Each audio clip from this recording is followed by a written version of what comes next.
Bismillah, Assalamualaikum warahmatullahi wabarakatuh. Perkenalkan, nama saya Wingkius Endang dengan NIM C1B3232149. Baik, di sini saya akan menjelaskan mengenai penanganan penyandang disabilitas di wilayah tengah Indonesia.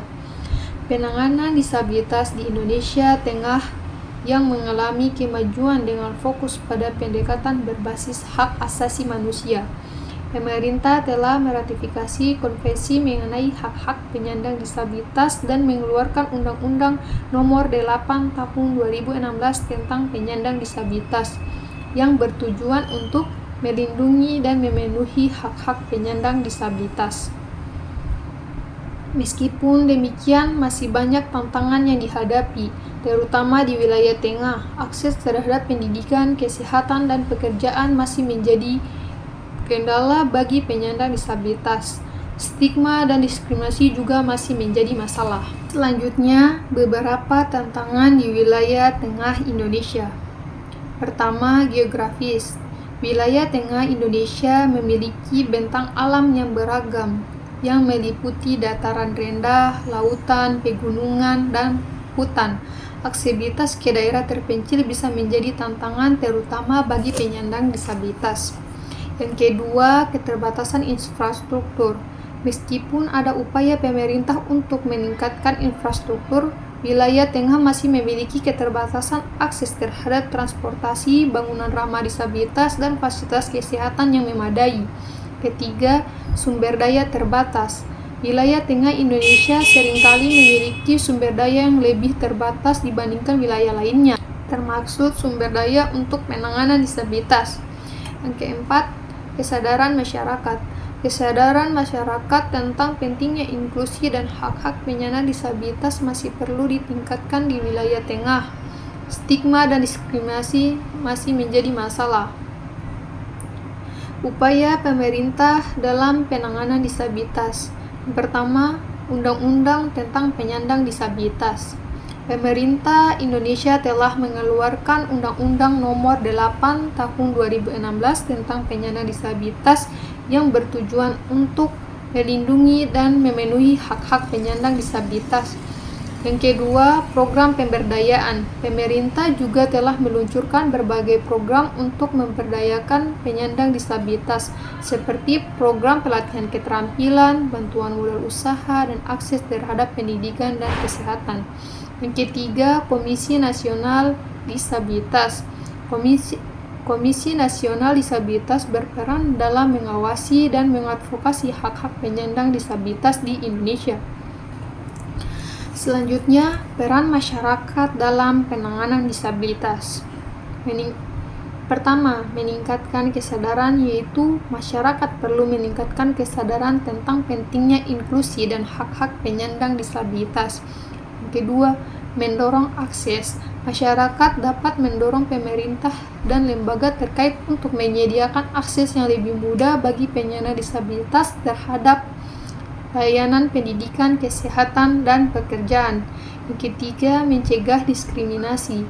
Masyarakat perlu berperan aktif dalam mencegah stigma dan diskriminasi terhadap penyandang disabilitas. Baik, selanjutnya saya akan menjelaskan mengenai salah satu pelayanan disabilitas bagian wilayah tengah, yaitu wilayah Kota Makassar.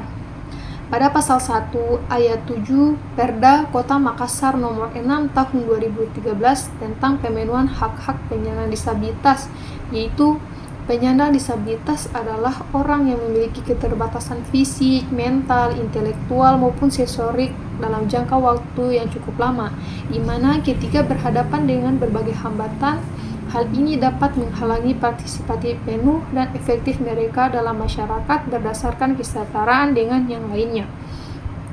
Penyandang disabilitas fisik merupakan gangguan pada tubuh yang membatasi fungsi fisik salah satu anggota badan, bahkan lebih atau kemampuan motorik seseorang. Disabilitas fisik lainnya termasuk gangguan yang membatasi sisi lain dalam kehidupan sehari-hari. Selanjutnya, saya akan membahas mengenai aksesibilitas penyandang disabilitas fisik dalam pelayanan bus rapid transit Mamina Santa di Kota Makassar.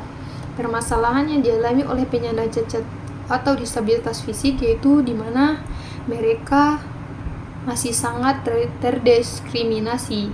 Penyandang cacat atau disabilitas fisik terbelenggu oleh adanya keterbatasan dalam mengembangkan potensi dirinya. Kesempatan untuk belajar sangat terbatas atau tidak ada sama sekali.